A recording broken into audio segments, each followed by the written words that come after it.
Ya keçməzdən əvvəl kanala abunə olmağı və videomu bəyənməyi unutmayın.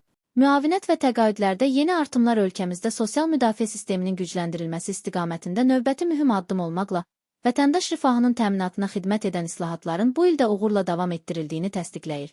Referans xəbər verir ki, bu barədə Əmək və Əhalinin Sosial Müdafiəsi Nazirliyində keçirilən növbəti kollegiya iclasında bildirilib. Əmək və Əhalinin Sosial Müdafiəsi Naziri Anar Əliyev vurğulayıb ki, Prezident İlham Əliyevin fərman və sərəncamları ilə 2018-ci ildən ardıcıl olaraq icra olunan 4 milyondan çox vətəndaşı əhatə edən 5 sosial islahat paketinin hər biri üzrə əmək haqqı və pensiyalarla yanaşı müavinət və təqaüd artımları da həyata keçirilir. Artımların əsasən şamil olunduğu kateqoriyalarda şəhid ailələri, aztəminatlı ailələr, əlilliyi olan şəxslər, o cümlədən müharibə ilə əlaqədar əlilliyi olan şəxslər, 5-dən çox uşağı olan qadınlar, ailə başçısını itirən ailələr və digər həssas qruplardır. Bu kateqoriyalara yönələn sosial ödənişlərdə hər bir sosial islahat paketi üzrə artımların edilməsi, son illər həmin ödənişlərdə ciddi artımlara nail olunması dövlətin onlara olan xüsusi qayğısının əməli təzahürüdür. Nazir vurğulayıb ki, müavinət və təqaüdlərində yeni artımlar edilmiş vətəndaşlar artıq gələn aydan bu ödənişləri artımla alacaqlar.